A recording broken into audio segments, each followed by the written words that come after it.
Kasi na dami-dami kong pwedeng makita. Pakita ko na siya.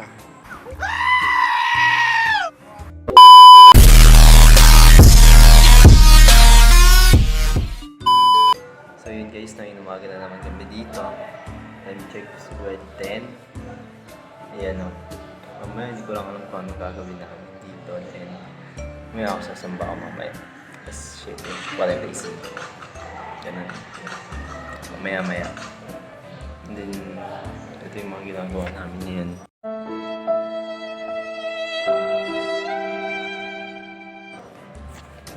Laptop lang kami. 1 hour later. So yun guys, pupunta muna kami ng Kiko. Bili kami ng ulam. Para makakain na ng agahan. A few moments later. Bili muna kami ng tulon guys. Yan, tulon. Ang pasukin nito. Divisoria nila dito. 2,000 years later. Naka-prepare na ako dito na yung agahan ko, yung ulam ko sa agahan. Sorry. Tapos ako magtanghalian, pati mag-agahan, no? Tapos merienda, pati hapon na nakakompleto na dito. Tapos nanonood kami ng movie na lang, guys. Napanood namin. Isang kwarto lang to. So, ayan. Mahulog daw, sabi ni Gab. Hindi naman tayo matatakot. Ganda lang ng view dito, guys. 1 minute, 37 seconds later. Really observe na... Asan yung tubig mo? Ubus na. Ha? Ubus na. May nakita ako. Oh. May nakita ako. Uy. Capture.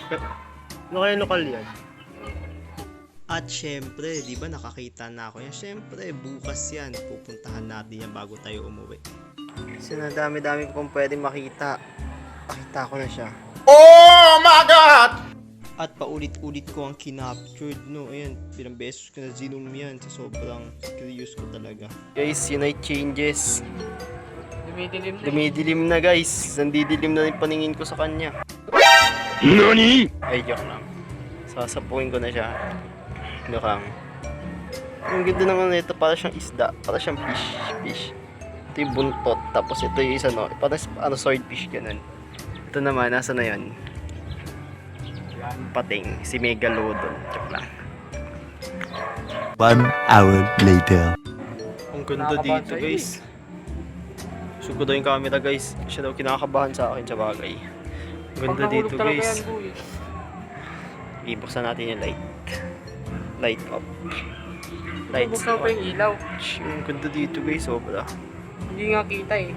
A few moments later. Tapos na kami sa mamba. And then, papantay kami dito. Sugit lang naman, mga hanggang 10, 10:30 or 11, ganun. Okay na yun.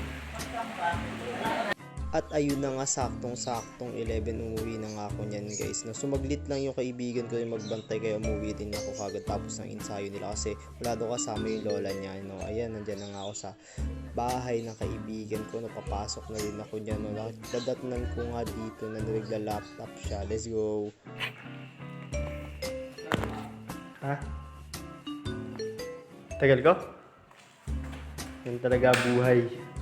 Diba? Dito nga pinutol ko na yung video para makapagpahinga na ako, no? Para bukas marami tayong iba vlog. Let's go.